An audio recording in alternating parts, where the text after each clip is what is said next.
I'm going to talk about two things in the context of the president's speech. The first is the negotiations, and the second is the problem of the 3,000 political dissidents and refugees in Camp Liberty. We have done a great many things of which we should be very proud of in our history. We have also done some things that not only should we be ashamed of, and I think we are, but that have harmed us greatly. Things like intervening in Chile and killing a democratically elected president, Allende, which turned out to come back and bite us. Things like, for example, having a hand in deposing the only democratic leader in the history of Iran, Mossadegh, in 1953. We would not be in the situation we're in today in Iran had we not done that. Negotiated and visited with Argentina while the junta were pushing people out the doors of planes at 30,000 feet and stealing their children and having them adopted.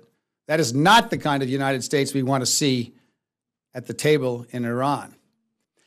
Most importantly to me is that each one of these 3,000 people in Camp Liberty were disarmed by American troops in 2004 voluntarily in exchange for a piece of paper, which they carry with them to this day.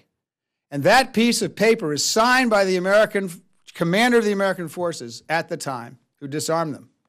And this can be testified to by any number of American generals and colonels, Colonel Wes Martin, David Phillips, there are others. They each carried this piece of paper. The piece of paper said that these are protected people under the Geneva Conventions, and the Americans will take responsibility for protecting them. Now, there's loose talk in the State Department and other places that, well, our obligation ran out in 2009 when we turned everything over to Iraq. That is the kind of talk that we cannot have. That is the path to cynicism, the cynicism in American foreign policy, not the nobility which we seek. You do not sell out 3,000 unarmed people because they become inconvenient, because you hope to pacify a group of people who do not have a history of keeping their word and who are, as we sit at the table, killing Americans by supplying IEDs to the Afghan Taliban. Those people must not be sell out. I do not oppose an agreement with Iran. I oppose agreement that costs 3,000 innocent lives of people who have been pro-American. That's what I oppose. There have been 4 or 5 attacks on this group of people. First, while they were living in Ashraf, and second, at our behest, when they moved to Camp Liberty, which subsequently became more or less a prison camp. The last time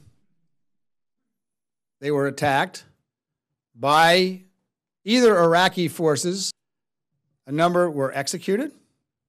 And not only were a number executed, they were executed with their hands tied behind their back, and some of them were executed on hospital gurneys after they'd been wounded. And on the person of those people who were executed in cold blood were the little cards signed by the American personnel, the military personnel, that guaranteed that the United States government would stand behind the preservation of those people's lives. We are not keeping our word. I cannot imagine a situation where we would negotiate. We would keep our word to those who have murdered Americans, but we would sell out the people who are innocent victims. This country was founded on human rights, and what I expect in these negotiations is us to stand up for human rights. I don't think the problem in leaving Iraq is simply that the Iraqi government won't let these people out at the behest of the mullahs in Iran. I think part of the problem is our government. We could recognize these 3,000 people as refugees and take them into the United States tomorrow. And we need to stand up to the mullahs. And if the mullahs today are going to break off these negotiations because we took 3,000 refugees into this country, then these are not the people we ought to be negotiating, because if they'll kill the negotiations over that, they're most likely going to kill the negotiations as soon as they get out from under the economic problems the sanctions are causing them and get what they want.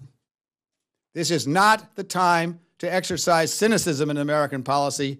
This is the time to exercise nobility. 3,000 people. Over 100 have already been murdered in cold blood. We disarmed them. We promised to keep them safe. We have yet to keep our word. What I'm asking the Congress to do, and what I'm asking the administration to do, is do what you said you were going to do. Time is running out. We've had promise after promise after promise after promise. It is too late to do anything except to airlift these folks into the United States. Then they can be distributed around the world. Now, these are educated people. Many of them have United States university education. Some of them were professors at university. Many of them speak English. They have relatives all over the Western world, including in the United States. We are not asking to have a bunch of people brought in here and then have to support them for the rest of their lives. They will support themselves. They've done so in Albania. This is not the time to sink into Metternickian, cynical American politics. This is the time, as the president said last night, to stand up for American greatness. And the way we stand up for American greatness is to stand up first for the 3,000 people in Iraq, who are Iranian dissidents, whose safety we promised to guarantee. And they are far more important to me than making deals with people with the kinds of records. 100 people already hung in the first month of this year, publicly from cranes in many cases, all over Iran. Those are the kinds of people we're negotiating with. Let us remember not only who our friends are, let us remember what this country stands for. That ought to be a condition of these negotiations, and we ought to sign no agreement until those 3,000 people are safe. Thank you very much.